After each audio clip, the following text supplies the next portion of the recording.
we come to the next topic, which is the barriers in communication. Now, what is actually barriers in communication? So barriers is, as we talked about, in the process of communication, that the communication is a two-way process. So when there's a sender, there's a receiver, we can also have a barrier. So barrier restricts, communication. It impedes communication, and it can even stop communication. And barriers are in varied forms. It could be in the form of, when the medium is inappropriate. For example, I'm here on a digital platform, so there can be some digital glitch, and then this platform can be broken at any moment. And then, barriers are various. Now let us first discuss like the linguistics barriers. What do we really understand when we say linguistics has to do with language barriers? So when we go to other cultures, and supposedly you will go to South India, then you will come across so many, barriers when it comes to language. You will not understand the language of, the South Indians, because they've got a different language.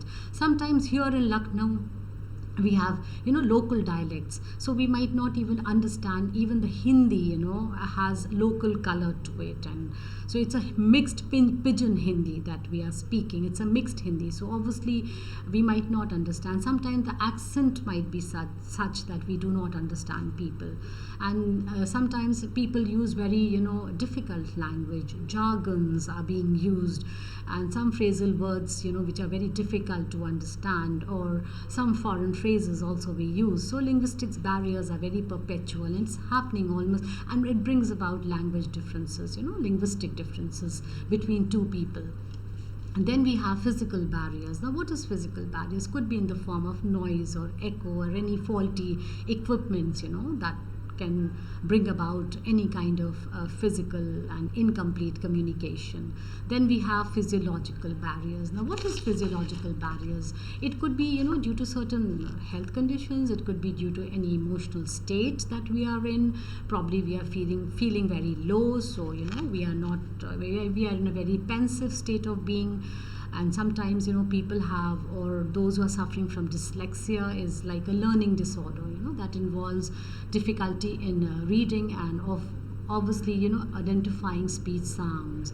So some people they have cognitive impairments could be there, and some people have stage fear, some are suffering from depression, some are suffering from anxieties. So you see that these physiological, it has to do with our body, it has to do with our physiology, that can also create barriers. Then we have organizational barriers. Now obviously in an organization there are there could be very strict rules and regulations for the employees to follow. Then cultural barriers. Different cultures manifest different behaviors and manifest different styles and different mannerisms, different attributes, different settings. It could be home culture, it could be the way that we behave, it could be the way that we dress up. It varies. We could be polite. In certain cultures one is very polite, in certain cultures one is very rude. So our mannerisms, how we present ourselves, the way we speak, it is very important, because obviously we need to be careful, when we create these barriers, because it can be very, very harmful also in any cultural setting. Then we have semantic barriers. Semantic has to do with the meaning. Now, sometimes what really happens is that due to difficult words, due to difficult jargons, there might not be certain clarity, in what we speak. So it becomes very difficult for the other person to understand us and to understand the meaning of certain words. And obviously there can be lack of coherence. Coherence is the easy flow of language, like the language has to flow in a fluid way. So there could be differences and there could be problems there. So obviously the interlocutors might not be able to understand, and they might not be all that competent enough. So barriers can create a lot of difficulties in comprehension and in forming relationships, in coming to a certain or to come on a same page, on the same platform, to solve the differences. So barriers needs to be done away with. obviously. Then we have the next heading, which is corporate communication. And definitely corporate communication has to do with how we manage, how we have to manage ourselves in a very, competent, in a very professional settings. And when we talk about professional settings, we talk about, the managers, we talk about the employers, we talk about the employees, how the messages has to be conveyed in an organization, whether it is a national, whether it is an international, professional organization. And obviously we need to understand the message, that goes about, how it is conveyed, whether how the message is conveyed internally as well as externally. And here the external audiences actually means the clients that any organization might have. So depending on the audience, the corporate communication, usually takes place in three forms. So the three forms could be the written materials. So the written material could be in the form of the memos, which is an everyday, short letters that are shared within the employees. Then we have the reports, we have the website copies, we have the advertisements, we have, various promotional, materials are there. So there could be press releases also. So this is, in the form of written, communication that any organization, shares. Then we have the spoken material. Spoken material could be, all the spoken messages, in the form of interviews, in the form of meetings that is held in any organization.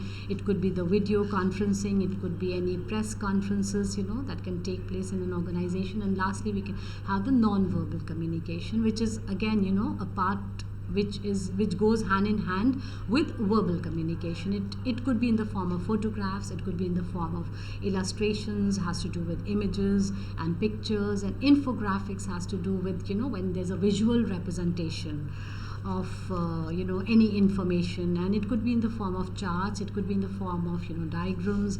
And then we also have and general branding. So what does really understand by general, how the brands they kind of identify themselves with how what visual identification they present to the world.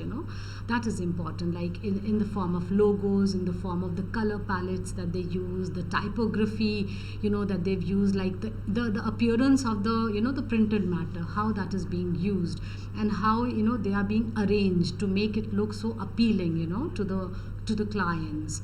So the overall aesthetics is very, very important when we represent a brand. So then scope of corporate communication. What is the scope of corporate communication? So scope is when we talk about internally. Now internally, this communication involves various ways, like it could be written, it could be spoken, as I just mentioned, in the form of mails and memos and meetings. And we also use intranets as the private networks that the organization they use, or various other digital platform, how it is being used. So the goal is actually to keep all the employees and the employees all aligned up, all tied up to the cause of the company's objective, to the cause of the company's culture. Every company, every organization has its own culture, and everybody has to align to it. Everybody has to align to the goal of the organization. What is the goal? So it is always so if the internal communication is strong and powerful, then definitely the company will prosper, any organization will prosper. Then public relations. Public relations is a very important aspect, for maintaining and enhancing public image, of a company. So obviously here it involves, the media relations are there. For example, if there's any kind of a manufacturing firm supposedly that we have, and this manufacturing firm is that of the motor cars. So, the kind of public statements that supposedly there's a new car that has to come in the market. Now, how they are going to do the marketing of that car, the press releases that are associated with it, and the kind of public statement that the company comes and make on behalf of that car, and the kind of events, that they hold, to kind of advertise for the car. So this brand reputation and promoting a particular brand and its reputation is very, very important. And here communication plays a very, very important part. Let me tell you, for example, here I've just given an example of the Starbucks. So we all are familiar, most of you maybe are familiar with Starbucks. This is a multinational chain of coffee houses of America. We also have it in India, and we have it all over the world. So you will see that Starbucks, specifically this company, they interact with their customers, and they interact with their customers on a very one-on-one basis, on social medias, and they take care of how the customers are responding, to all the comments that they are making, and how all the complaints, they take in the feedback. The feedback is very important, and the feedback is also addressed. So if there is any complaint, and the complaint that comes via these social medias, then we see that the Starbucks people, they kind of take care of all the complaints. It is addressed. And then, of course, they share these user-generated content. So what is user-generated contents? Are contents that are used by the users. And so obviously all the podcasts and all the digital, kind of audio files, that the users are using, so they kind of take care of it, and they take into account, and they also see that all the matters, all the, anything that the users are bringing up is addressed and redressed. So definitely when we talk about public relations, any communication house has to be very careful, because at the end of the day they have to take care of the brand and its reputation. So they have to be constantly in touch with their client, with their users, and have to ensure that all conflicts and all problems that the users are having has to be minimized. Then we have investors relation, the scope of, this is the third part, the third subheading of investors relation. So what does it mean? Communication, it means that the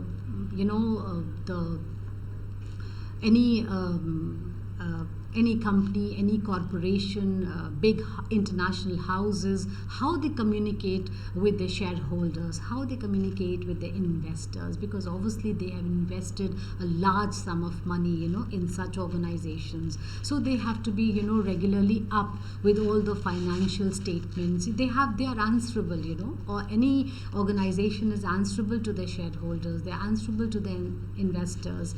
So each time, any decision has to be taken, any strategic decision has to be taken, any growth prospects has to be decided upon. So it, there's a lot of public relation involves the media. The media has to be there, the media relations has to be there, and then of course this is typically achieved, through earning calls, through financial reports, and the shareholders through meetings. The shareholders and the investors are called upon. The meetings are there, and via these meetings they are disseminated of all the information, whether it has to do with the health, whether it has to do with the finances, depends, what the organization is, and they have to disseminate all the information. So for example, now Tesla, this is just an example that I've given here. Investors relation is important. So Tesla is that, again, probably some of you might be aware of that Tesla is an American multinational automotive and clean energy company. So it designs and manufactures electric vehicles. Now what happened is that the Tesla's quarterly earnings calls with investors, and we know that CEO is the Elon Musk is the CEO. So he updates. You would see that he is regularly updating on the company's performance, on the company's vision, the missions, and he takes care of the responses of all the investors, and he answers all their questions, all their queries, because this plays a very critical role, investors relation with the companies, the owner of the company, has to take care of this relation, because it's a very fragile relation and there's a lot of finances that are involved. So it plays a very critical role, in managing and, because obviously the expectations has to be met. At the end of the day, the expectation of the shareholders, the expectation of the investors has to be met, and the company has to take care of it. And Tesla, that is owned by CEO Elon Musk takes cares of it, So, and there are many more such, giant multinationals where the CEOs are ensuring, that the relations with the shareholders and investors are maintained, on a regular basis. Then we talk about the crisis management. What is crisis? Now, supposedly a company comes up, there's a certain emergency, there's a certain accident, there's a certain mishap, there's certain, some kind of disaster is there, some kind of scandal, that might even take place in a company.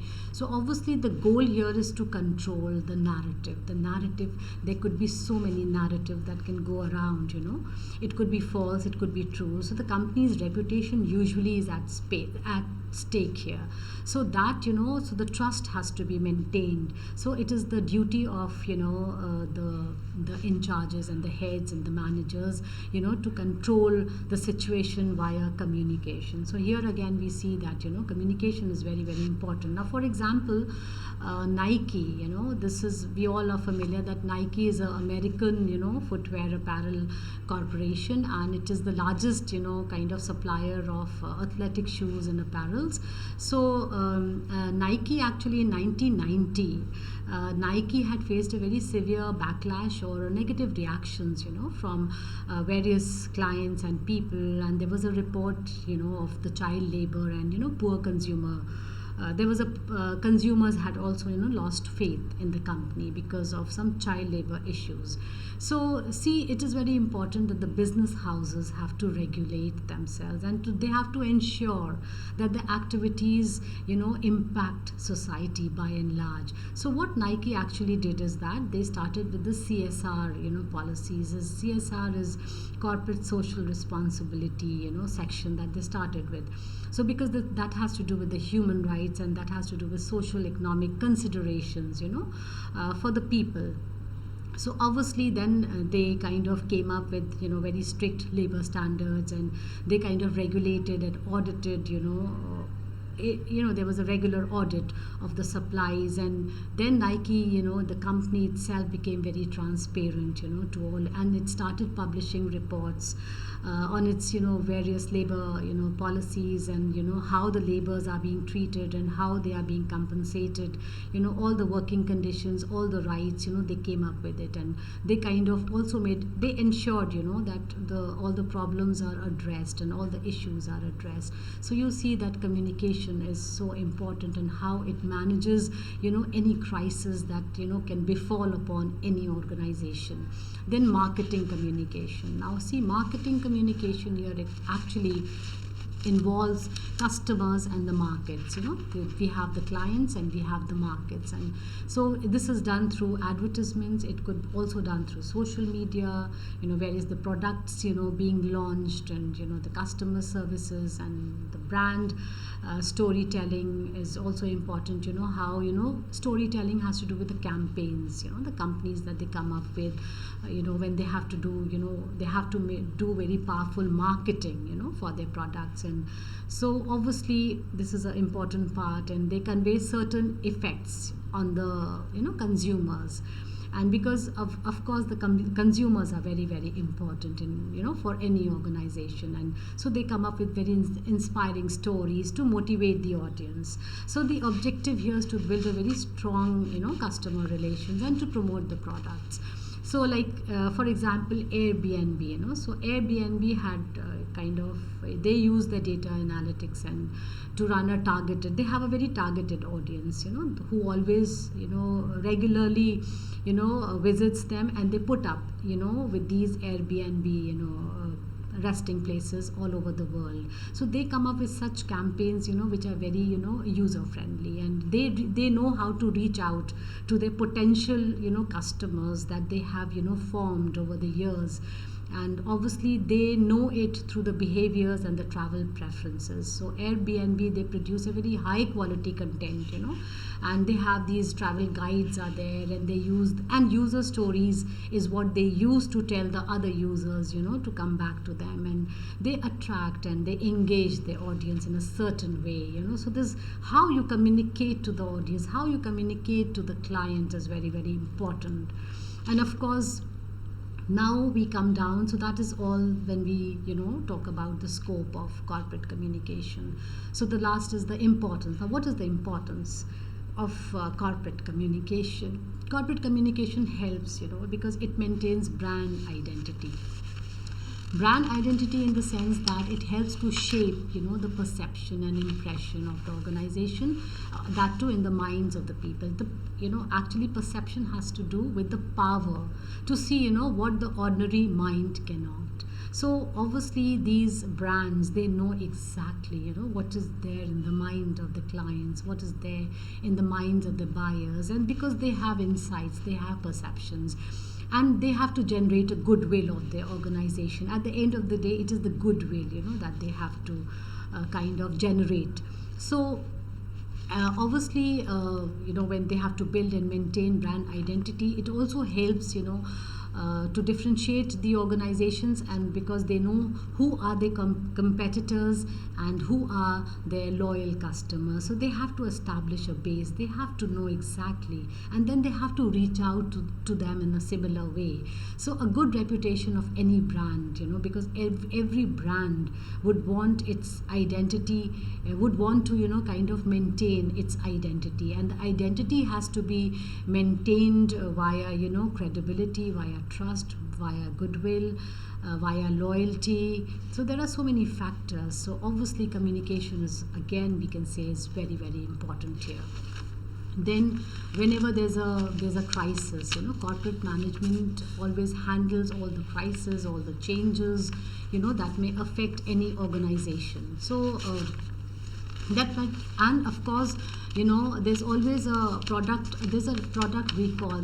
So sometimes there might be a problem, there might be a crisis in the form of a merger, crisis in the form of pandemic, crisis in the form of lawsuits, or a product recall is a product return. Sometimes there could be a defect in the product and the customer would want to return it. So obviously the communication has to be handled really well, because obviously there are safety concerns, and there could be also legal issues, because lawsuits has to do with legal issues. So corporate communication helps to prepare and execute all the crises, and there's a communication plan that they usually come up with, and this communication plan would definitely minimize all the negative impacts that it can have on the customers, and it can also restore the confidence and the trust of the stakeholders and also the investors. So corporate communication also, they help to communicate the rationals. Is like they do the reasonings, and they take actions, and they take actions very logically, and so that it benefits, and so it obviously needs to benefits the customers, the clients, and any challenges any challenges, unforeseen issues, unforeseen challenges, if it comes up, they have to take the initiative. They have to facilitate open channels of communication. There has to be a very smooth changes and smooth transitions, if any, that has that goes about in an organization, and they have to, again, at the same time, adapt and adopt, and they have to be very adaptive. So obviously here the stakeholders need to even adapt with the companies. When there is a crisis, they also need to adapt and adopt the ways of the company, and it's like a two-way process. So both needs to be aware of each other, and the policies has to be very open. There should not be any ambiguity when such crisis arises.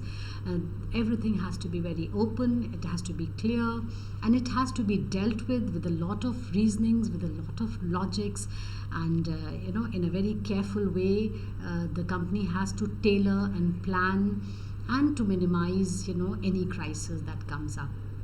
And lastly, the last point here is strengthening the stakeholders' relationship. So eventually, the aim of any organization, like corporate communication, always enables the organization to communicate effectively and efficiently, with its stakeholders, such as customers and investors and media and government and society. So obviously, corporate communication always helps to understand the needs and expectations and feedbacks of the stakeholders, answers and also responds to them, in a very timely and appropriate manner. So obviously, it helps also to build, and maintain a very long-term and mutually beneficial kind of a relationship with all the partners and with all the stakeholders, because that is the end aim. And the way a team communicates as a whole determines its success. So with this, we end, today's lecture 1. I'll be coming up with more lectures. Thank you.